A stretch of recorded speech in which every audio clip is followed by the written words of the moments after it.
Good afternoon, everybody. My name's Mike Bishop. I've been a Land Rover enthusiast fan since the late 1980s, since I was a little kid, and I've done various things over the years, written my own books, my own content and bits and pieces, and that's primarily why I'm here, to talk about this project here, which is the new book, A Boat Race on Wheels. Well, it's not new, it's actually very, very old, but it's about the first Oxford and Cambridge expedition, which was before first Overland. And it's something that I've been researching since probably 2010, which is before I worked at Land Rover officially. I started working at Land Rover in 2012. And once I've finished on that little story, I'll tell you a little bit about what I do there and how I keep people, I suppose, entertained with the story of their Land Rovers, because the most important thing within this brand is the stories. And when people come along like we all have, and we start sharing all those stories about the vehicles, the past, the present, where they've come from, all that, you very, very quickly make a friendship connection, but also the vehicles themselves become part of that. And for what I do at work, the vehicles sell themselves. You know, so someone comes in, they start talking about an 80-inch or a Range Rover Classic or whatever. I don't have to sell them a car; the car will sell itself. Anyway, but we'll start with the Oxcam expeditions. So this year, this month, it's 70 years since it all started, and it all started, believe it or not, in a nightclub in Hong Kong with a chap called Adrian Cowell and a friend, and they had a bet about doing the quickest run in Africa from London to Cape Town. And they had no vehicle experience, they had no rally driving experience, they had none of that. So it was all sort of a kind of a thing that uni students do. It's sort of a pie in the sky thing.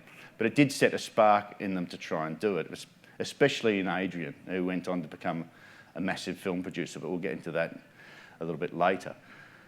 The main thing that happened in April 53 is they started the recruitment process. And Adrian, you know, being from the East, he's a British man, he was educated in Australia. And so as they started to recruit through, of course, they started to recruit a whole lot of fellow Australians. So what you'll find, and I find especially fascinating in the whole Oxcam expedition story, it's very much an Australian story. And I was lucky enough to meet most of them before they died, and I realised this because suddenly you start talking to Tim Slessor, for instance, and he went to school in Geelong. And you're sort of talking to him, and he's like, yeah, do this, do that. Yeah, no, haven't had a great day. Stuff it, I'm going to go and do this. That's the way he talks. And so as you go through and you sort of start to see that evolve and the whole thing with Oxford, you realise actually that drive is a very Antipodean thing. Okay. So here's a little video of Ross Charlton. And he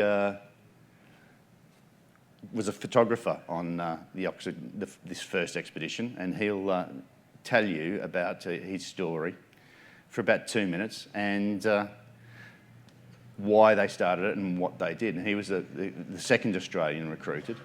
The third Australian was the author of the book, Don Calman, who unfortunately is no longer with us. But have a look at what Ross has got to say. I don't think the video's playing.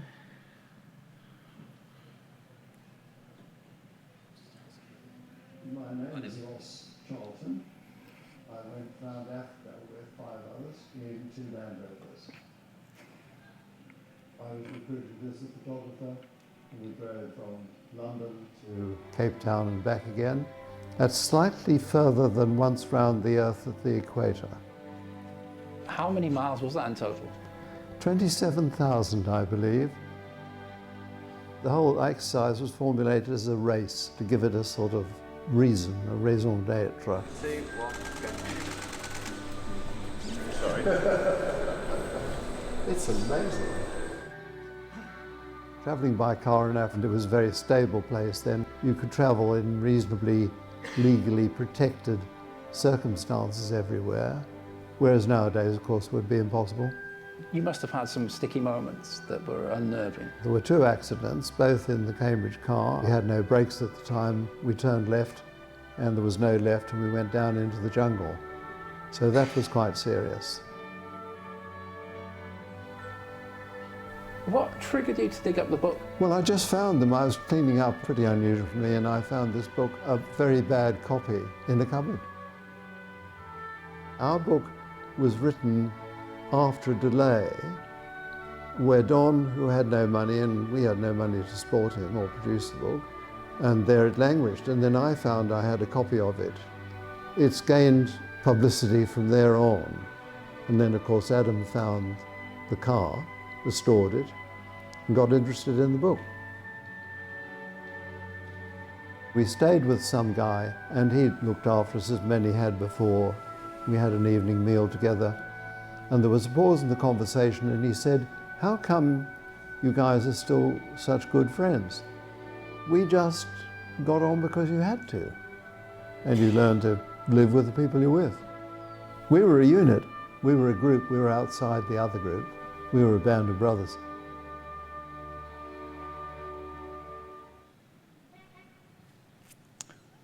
So, how on all earth did all that stay in somebody's loft for, the best part of 60 years is, I find, quite staggering.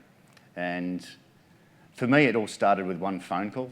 This bloke, Steve Kurz, rang me out of the blue. I just launched the Arthur Goddard, They Found Our Engineer book and Finding Arthur. And that story, which was sort of lost and below the radar. So he thought I was the right person to contact for that. And yeah, I did know about the expedition because I've been through so many of the old archive photos at the British Motor Museum. And I'd seen pictures of PAC and 519 and 518. So I had a basics of it, but I had no idea that the same amount of content, which you had in First Overland, was all just there sitting, waiting to go in what's ultimately become called Boat Race on Wheels. So if you look at these photos here, which are Ross had an incredible job to do, because he went around. His camera was a clock spring camera, so you had to wind it up. His camera was old, was very old and antiquated, but he's the kind of man who does things absolutely perfectly, which is one of the reasons why this was never released, because it never was quite good enough. And very, very slowly, and as we got to know him, and the other teams, we got them all together at Solihull and had a couple of meals and bits and pieces, and the idea was sprung to do the book. And so there's the teams. This was in 2010, 2010, so we're going to do the book. And so, the chap on the two chaps on beside the Cambridge car, there's Ross and one of the other African colleagues. Generally in the middle, that's all the First Overland crew, and on the side of the Oxford car is the South American Oxcam expedition. And they're all friends. They're all, Ross was in the same camera club at university as Anthony Barrington Brown. There's incredible overlink. And so I found it, once again, quite staggering. They just hadn't taken it that far, and the reasons why. And the reason why was ultimately down to Adrian. And I've put these 4 images here because that really gives you an insight as to what Adrian Cowell, who he was. So, Adrian he went on, let me go back a step. Adrian, for the first expedition, Africa, he was the home team man. So he ran all the PR. So you see the scrapbook there, all PR material. That was Adrian. Whilst the others were all running around Africa, he was building up this big PR arsenal. From that PR arsenal, he was able to go and get sponsorship to do First Overland. These cars here, once you read the book, I'm not going to give away the whole story, this was done by borrowing money, getting cars through friends, getting sponsorship through friends, all those kind of things. Because they went and came to Land Rover and said, "Oh, can we have a couple of cars?" And they said, "We don't give cars to uni students. We don't do this," and that was generally the theme. So Adrian built up an incredible PR opportunity to create these stories. And as when he got to the South American expedition, which he decided was going to be a real expedition, this time it wasn't just going to be, a pile of mates racing around the world. Partway through that expedition, he left it, and he became very interested with the Villalobos brothers of the South American rainforest being destroyed and everything like that, the lost tribes. And so he went down that route. And when he left the expedition, the Oxford and Cambridge exhibitions were no longer anymore, which is why the books weren't produced. There's equally the same content for the South American expedition. I've seen all the film, I've seen the book, I've seen everything like that. And it's a case of having done this 12 years to try and get this out. I don't know if I've got another 12 years in me to try and get the South American book out, but anyway, we'll see. We'll see. And the man in the middle there, that's Adrian. So he went on to become a BAFTA-winning documentary maker, incredible career, everything like, yeah. And generally all the Oxford and Cambridge guys are all very, very clever. You know, Anthony Barrington Brown, he took very famous, if you're into science, a very famous Crick and Watson photo of the genetic discovery, which fascinates my wife incredibly. But he also invented Dexian racking. You know, Tim Slessor obviously went on to write many books. Yeah, they're all incredible people. But Adrian was the glue between the three teams. And so when he passed away, the book went into hiatus again. Yeah. The next two influences, once I say, the Antipodean, you got Tim Slessor and Ross Charlton there. Ross, you've just seen talk. Yeah, they went to school together. Both went to the same school in Geelong. So, yeah, that incredible there, influence and intertwining there. They don't really get along, Tim and Ross now. They sort of agree and everything, but they're, you know, Ross is he's an engineer, he's a civil engineer, so he's a very, very sort of calm, educated, thorough. All his photos, you see, the book, the cover, he signed off the front cover because the colour had to be right and this had to be right and that had to be right.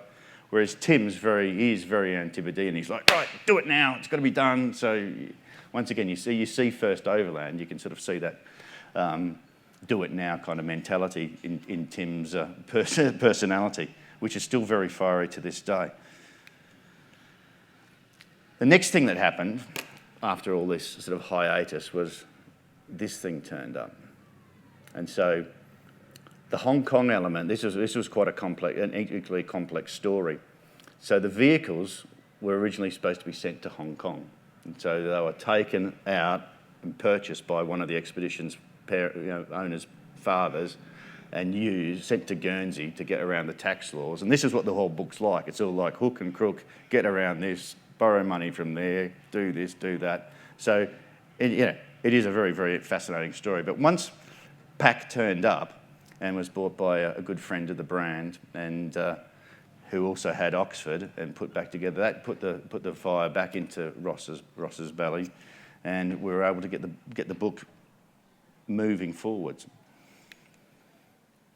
So there's the two vehicles here just yesterday. I thought it was a really, really important thing to get seeing Oxford was out here to get PAC along as well, and to formally launch this book here in Australia. And Ross agreed with me. Ross was like, yeah, I think that's a really good idea.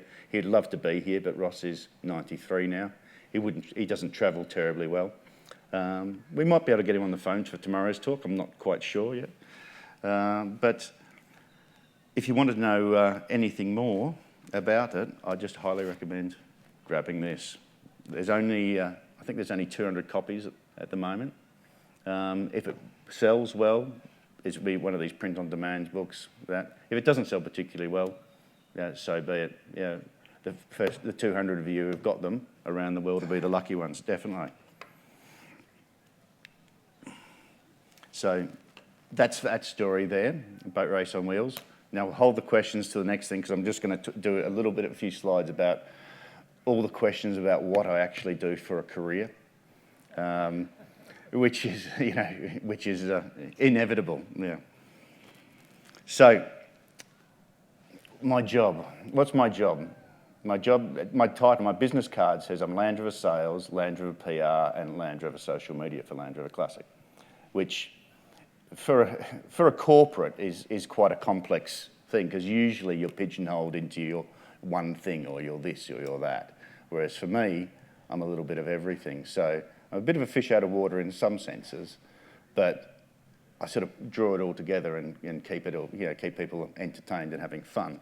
And so to put that into the context of how the Land Rover Classic business works, we'll go through its products and the gateways of those products. So we'll start with what's called Works Legends. So if you come to the Land Rover Classic showroom where I work, you get this incredible, sort of almost like cathedral-like space. You can walk into it, and it's a very high ceiling. It's very, very well manicured. It's medicinally clean. You've got these cars all beautifully lined up. And at the other end of the showroom, there's a Jaguar equivalent. We won't go into that too much.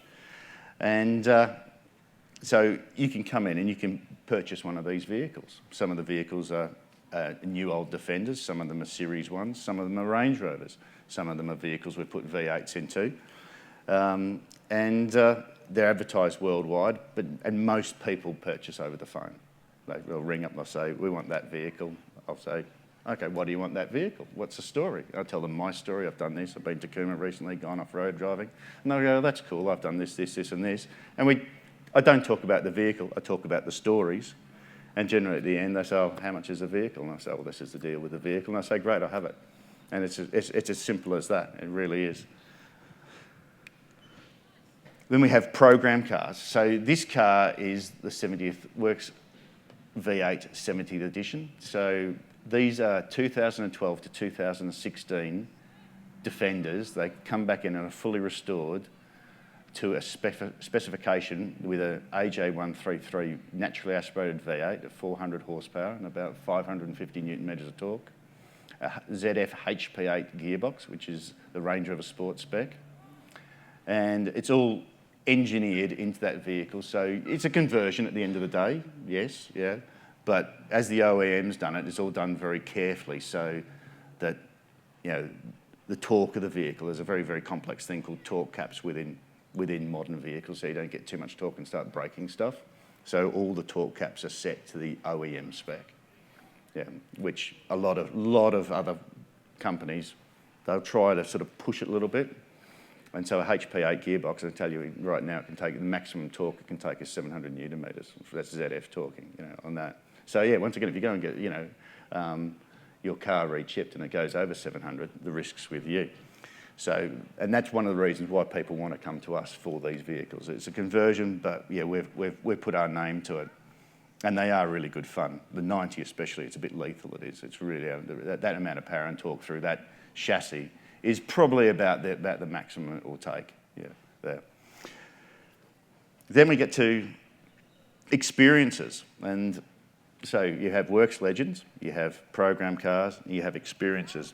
And this is why, yeah, I suppose my job's a little bit interesting in that all three intertwine, because you have a customer who's got a Works Legend and they might want to come and learn to drive a Series 1 or an old Range Rover. You get a guy who's bought a V8 and he wants to drive some old stuff. So the experience we do very much on a very, in a limited basis. That's at Fen End in a private section where there's an old Lucas development building where they did Rolls-Royce, Concorde engines and all kinds of crazy stuff. And it looks a little bit like sort of a cross between Jurassic Park and Blade Runner, if you know those films, and it's very spooky and everything. And the idea is not to give them absolute formal LRE training. The idea is to go in and get them stuck and have some fun, have a laugh, all that kind of thing. So back to the Works Legends. We'll just walk around the showroom a little bit and see there. So the vehicle in front of me is the Works upgrade Pack 90. So all the little elements of the Works V8 you can have added to a standard vehicle, and the power chip for an autobiography put onto it. The vehicle next to it, which you'll see there, is one of what I call my crazy ideas, and we'll get into my crazy ideas a little bit further.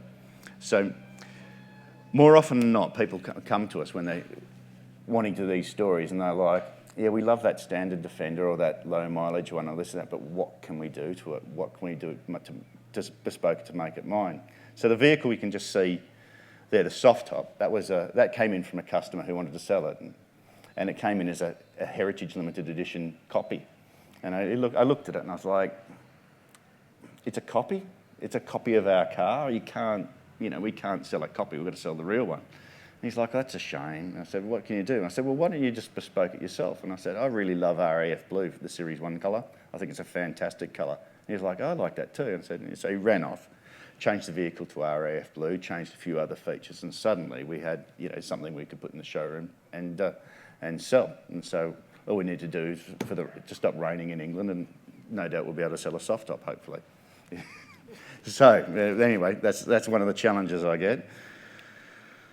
The other thing that we do with Works Legends is obviously we sell things which are quite unique. So, and this vehicle came up for sale. We actually had to pull it back because it's the earliest Puma prototype, which was turned into a Icelandic Bigfoot vehicle for PR purpose. And we have got another one which we have managed to sell. But one of the things that I can do is I can start to draw in my experience and all the friends of the brand to try and make and create an experience which is completely unique. And so in the case of this vehicle, which these are just photos we took down the road, obviously it's been all around the world, it's been on all these fantastic events and everything, and photographed very heavily by Mr. Dimbleby, who you've seen here. So one of the things we can potentially do if we were to sell that vehicle is try and get Nick involved, create an experience with that off-road driving, have it so you get a nice little book, and all these very clever little elements that make that only the OEM can do. Yeah. So moving through that, there's another photo of it there, and then the next photo of it, that's in Utah, which Nick took on the Discovery 5 launch. So they took the vehicle around the world. It's been to Oman, it's been to Iceland, and all those fantastic, stories. Some of the LRE instructors who have driven it, some of the dramas we've had, like we were on in Iceland, there was a blizzard and the vehicle got blown off the road, and all kinds of crazy stuff that you don't usually hear in the newspapers or magazines. And we can really bespoke that story up. And someone will have, effectively have something which has this background story, and I can deliver that what money can't buy experience. Yeah. Moving back to program cars, so the first 70th edition Works V8, it didn't come with experience, but the second one did, and the idea behind that was, obviously you saw those fantastic photos and everything of what Bob and Nick have got involved with, is recreating a Camel Trophy style experience. So they come along, they buy a Works V8, it's set up effectively as a Camel Trophy truck, and that photo's taken at Eastner, and you effectively carry out a trials event for that. 25 cars only. Yes, it's very, very expensive to do that, but to run events like that aren't cheap. And you come to the end of the event there, and there's the event running in the summer of last year, and people are loving it. Everyone's having a fantastic time. Once again, it's the kind of experience that you can't get. The vehicle behind there, you'll see it's not a Works, it's actually a high-capacity pickup, and that's another one of my crazy ideas. So a vehicle came in off-site, 60,000 miles from new, a little bit scruffy.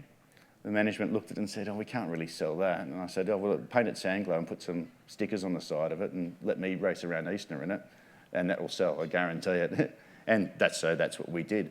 And once again, creating that iconic look there, that's Castle View at Eastner. You've got the castle in the background, you've got the vehicle, you've added some provenance to it, and that vehicle sold on the day. It did. One of the customers saw it and said, "What's this?" And I said, "Well, it doesn't got a V8 in it, it's only a 2.2. And they're like, "Oh, well, that doesn't matter. I want it for using it to pick up the logs from the shop or whatever he wanted to do." And that's the thing.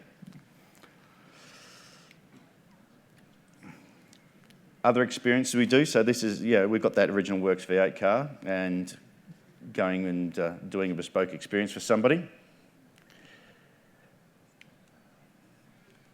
And also creating online experiences. So this was one I've very recently done with Top Gear magazine, whereas I was behind the camera, not in front of it, with a chap called Jason Barlow, who writes for Top Gear magazine in the UK, and they wanted to do the history of Range Rover Sport design with Andy Wheel, who's the head of Land Rover design. And Andy started his career many years ago, and he's a massive fan of the old Rover company and all of that thing, so he knows it all back to front. So we had the two of them and bouncing off each other and having the Range Stormer, the first Range Rover Sport, this, that, and been given the scope to just get on with it and do it. definitely look up that film, and it's one of the fun things that I do. And once again, one of the things I do, which is sort of a little bit behind the scenes, people don't see it. It's really, really good fun and awesome to do. Now in there, that photograph also is in the JLR collection. So down one side is Land Rovers, down the other side is Jags. And if you're lucky enough to actually get in there, because we don't do tours, you can go and see those vehicles. We can start with the story of the cars, and you can start there with number 7 on WPO, and then the Wilkes Series 2, and the Jaguar side has the equivalent stories with Swallow sidecars and all of those interesting things.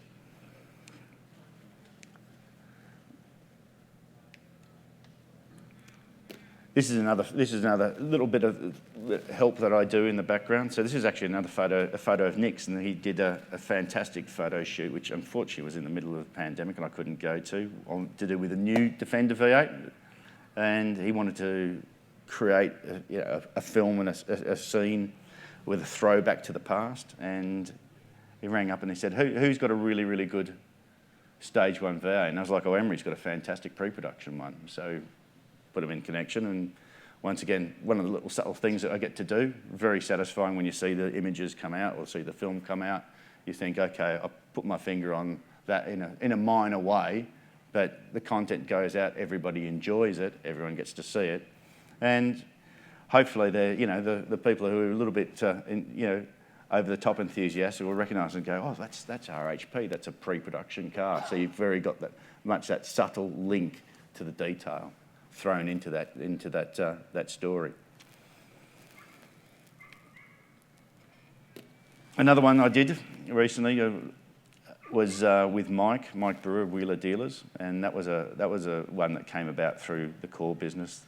Mike and his team at Discovery Channel wanted to do a Series 1. They've done many other brands of car, and they said, okay, we're going to do a Series 1. Can you come and have a look at it and see what you think? So I was like, okay, so we went down to have a look, and it was a 1954 86-inch, which was probably, I think the rear body may have been original, and that was probably about it.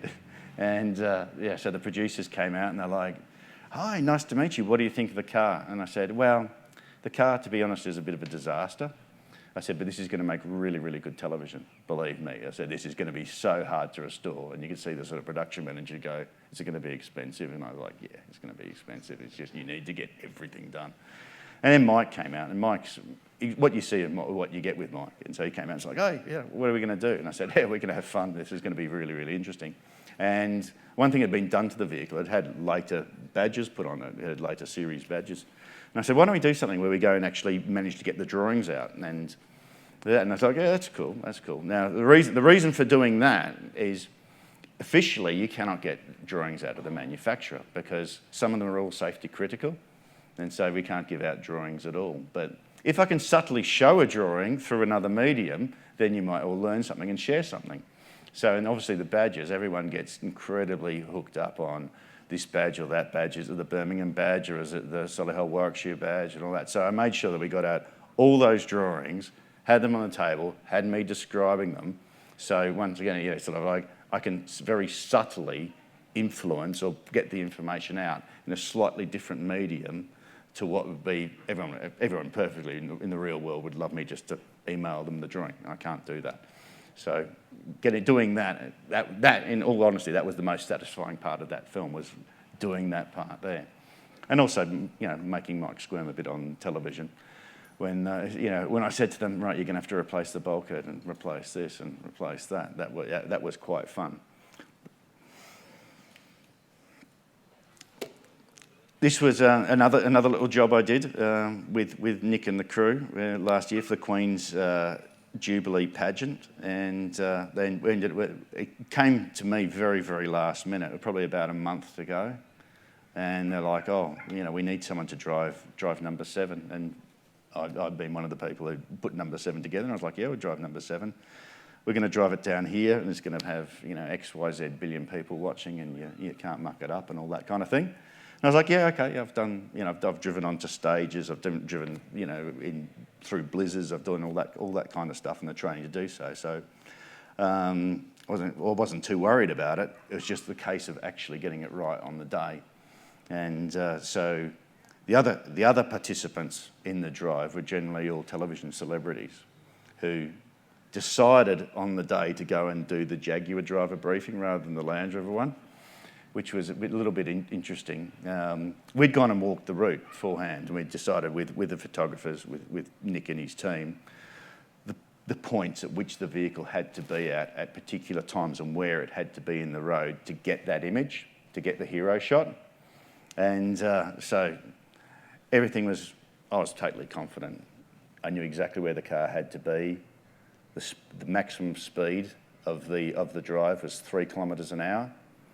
Yeah, that ended up being 1.5 kilometres an hour because in front of us, the story in front of us was 1930s dancers. So I was going along, so you'd be driving along and these dancers would start dancing in front of you to stop. And of course you're in an old car and you've got to keep the dynamo running and you've got to keep this going and that going, make sure it doesn't overheat and la-da-da-da-da. And then when we came into that shot, get into the middle and once again find those marker points. The chap beside me he's the Everest Explorer Kenton Cool. So he's one of these guys who's, you know, if you've got $150,000 and you want to go to the top of Mount Everest and survive, give Kenton a ring. He's the guy if you want to do that. So very, very confident man, knows exactly what he's doing. Comes to me and said, "Am I driving the Land Rover?" I'm like, "No, you're not, Kenton. I'm terribly sorry. You didn't come to the driver's briefing." And he said, I did go to the driver's briefing. I went with David Gandy. And I said, David Gandy's, David's a lovely man. He looks $1 million all the time, even when he's in overalls and everything like that, and he's got his Jag. And I said, "Yeah, but he's the Jag man. You went on the Jag driver's briefing. You didn't come on the Land Rover one. Sorry, mate. You're in the passenger seat." And he was a little bit frustrated at that, but yeah, at the end of the day, if he'd done that, he wouldn't have got the car in the right position for that shot. And obviously that shot, the value of that shot to the company is, I'm not going to even speculate what the value is, but believe me, it's a lot. So that's another one of the cool things we get to do. A little bit stressful at times, but it was okay on the day. And lastly, thank you. Being an Aussie, I always try to throw in an Australian element at work if and when I can, and you know, going back to that vehicle in Reborn, and if Alex is around with the Reborn program, there was a very specific reason for starting with an Australian vehicle as car zero. It was slightly me being passionate about it. Yeah, the Queensland thing was fun because a Queensland vehicle with no front number plate was cool. It was something instantly recognisable, and instantly all the enthusiasts could say, actually, they're serious. They haven't just restored another light green 48 model or this or that. They've done something very, very specific. In those days, I was still working at the factory at Solihull, and that CKD International Manufacturing Operations, that's exactly where it started in 1949. So every CKD kit left there, so that vehicle left that doorway when it was a box of parts going off to Annett & Thompson in Brisbane. So once again, those nice, subtle little stories we did. Nick was good enough to do the photos, and it was a little bit sort of hook and crook that classic starting, because it was just an embryonic idea of do you think we can restore series vehicles? Yes, we can restore series vehicles, and thankfully now that's led to a program where we've got parts, we've got experiences, we've got V8s, we've got all kinds of things, and hopefully that's given you a little bit of insight of what I do and what Classic's about. Not many people really completely understand it because obviously we only make 25 V8s a year, so yeah, we only make sort of 6 Series 1s a year. We only make this and that, so it is very, very low volume. But for the rest of us, you know, the parts program, especially for the Series 1s, has been very, very good. Okay, thank you. And is there any questions?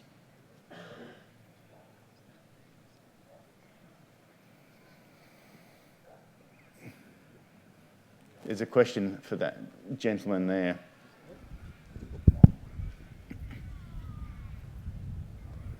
Hey, Mike. You've restored some really significant cars through your career. Is there one that sort of sticks in your mind as a favourite? Yeah, number 7. Number 7's a favourite. It was one of the whole circumstance was high. Number 7 were completely mad. So in 2015-16, I set up the Defender Celebration Tour at Solihull, which was, It was the runner-up to UK Tour of the Year. I was only beaten by Buckingham Palace, which I was just blown away by. But we had a good team setting it up. Roger Craythorne was involved, who was always brilliant. The people at LRE, who I worked for, were brilliant. They're really customer focused. So when you come into LRE, they make sure that you get a great experience, be it for 5 minutes or for half a day or for a full day or whatever.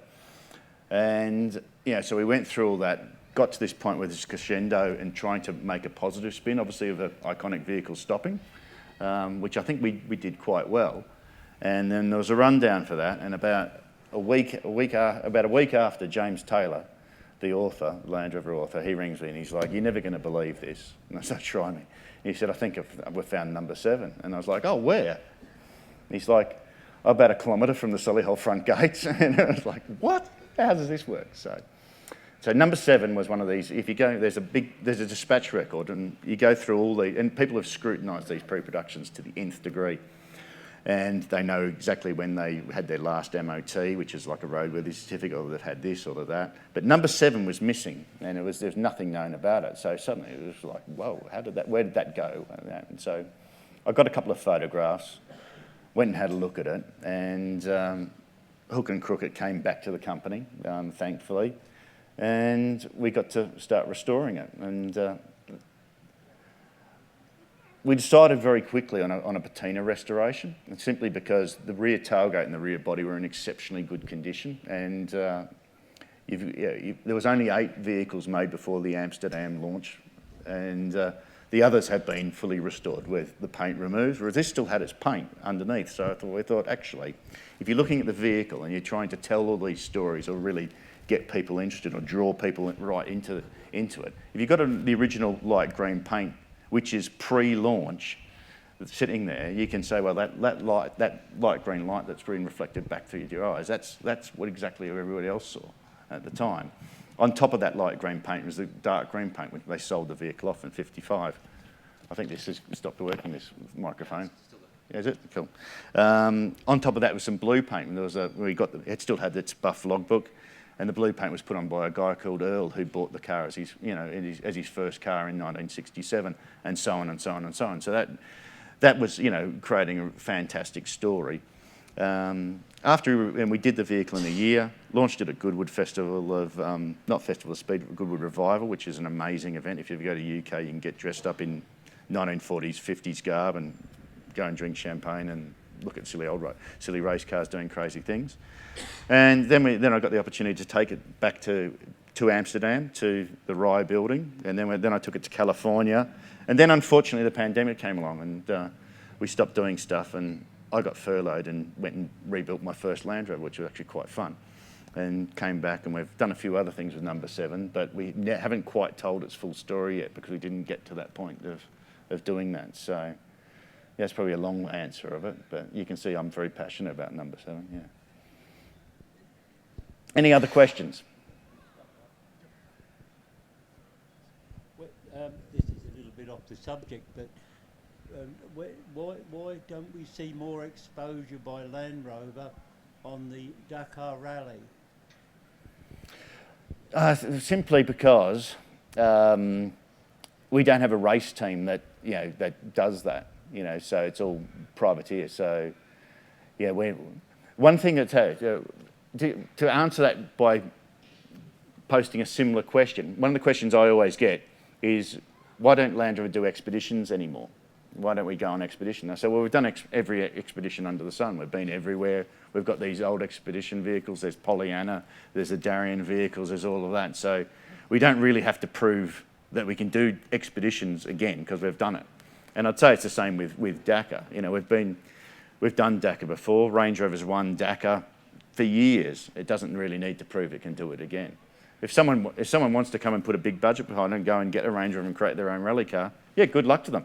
That's fantastic. Go and do that. But we'll concentrate on classic Land Rovers and new ones. Yeah. Hey, Mike. Hello. Excluding cars that you know to be gone, like the center steer, what is your #1 lost car that you'd like to find? What's my #1 lost vehicle? That's a really good question. That's a really good question. I've never thought about that too much. I think one of the things I really enjoy doing, and Roger Craython really got me into this and taught me how to do it, was to speak about the vehicles conceptually and how a Series 1 works conceptually, or how a brand new 663 Defender works conceptually. And so to put that into context, so Series 1 for an off-road, conceptually how it works, is if you look at it's got two levers. It's got a yellow one and a red one, and generally speaking, and the yellow ones are cautionary. Yellow's cautionary. If you look at a traffic light system, that's what it is, and you can do that on the move. So if you're driving along down a road and suddenly it goes to gravel and it's a little bit slippy, you sort of go, well, okay, what have I got to do?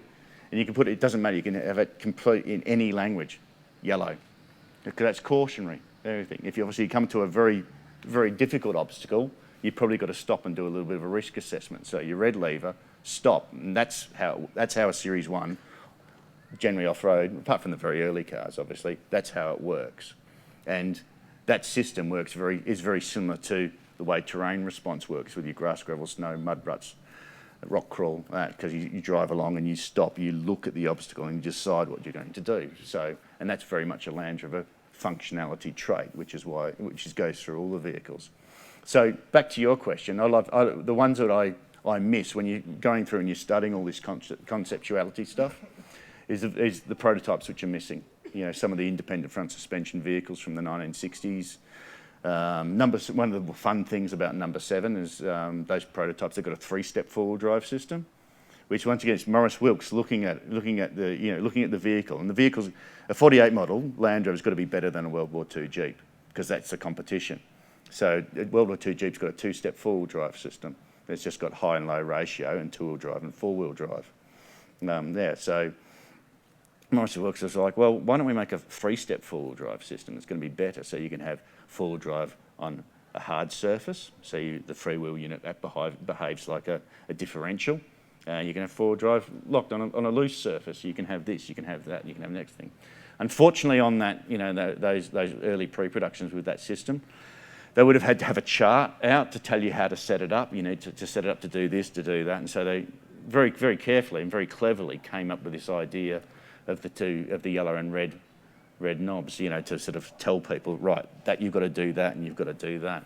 And the vehicles that helped create that legacy, I'd say, are the ones that, you can come across them, you think, oh, I wish that still exists. It'll be fascinating to see that.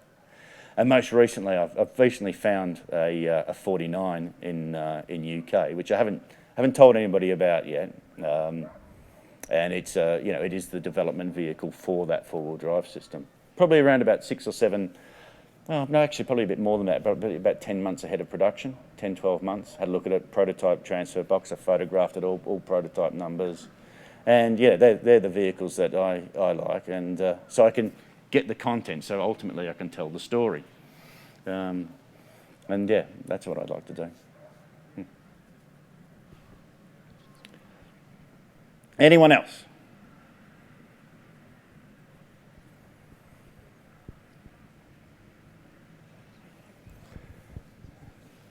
I'm sure that there are many people who would sell their grandmothers to pay for one of your rebuilds, but the average person possibly isn't one of your customers. How much, roughly, give or take, would one of your conversions cost? So, and I'm very interested by the number plate hanging around your neck, sir. It looks like you want to be the centre steer, I think. So anyway, so if generally speaking, if the Works Legends are priced to the market price, so if we get a low mileage L316 Defender in, and we've got one in at the moment, which is a 2-door hardtop 110 in Aintree green, base spec, and that'll be around about 50 to 60,000 pounds, and it's VAT qualifying, so you can take the VAT off, and the VAT is like GST, but it's 20% in the UK, so that's quite a well-priced vehicle. Obviously the V8s, anything that's restored, be it a V8 or a Series 1 or a Range Rover, it's got to have that sort of 1,000 hours of work put into it, so that's when it starts getting a little bit expensive. And so, if somebody rings up, and we have done quite a few Series 3 restorations, believe it or not, for people. We don't promote them that we do them, but we have done quite a lot. And if someone rings up, the most recent one was for a distillery in Martinique, and they had a Series 3. And we did it it cost £150,000 to fully restore this Series 3. But we put their own branding into the seats, leather seats, all this crazy stuff, a bar in the back. But the base price of the restoration was at 110 grand, £110,000, so roughly £220,000. We don't get too many people who are after a £220,000 Series 3, obviously, but there is a market for that. We don't expect everybody to turn up, and if they did turn up, we couldn't fulfill. At the moment, if somebody rings up and asks that kind of question, I usually give them an answer of, sort of broad price, and you've probably got a 4 to 5 year wait for that, because that's how many vehicles we've got in front of us at the moment. So don't bring any of your vehicles to us, maters. Yeah. Okay. Especially with you in retirement. Okay, any other questions, folks? Or are you going to run away because it's raining? Okay, well, thank you.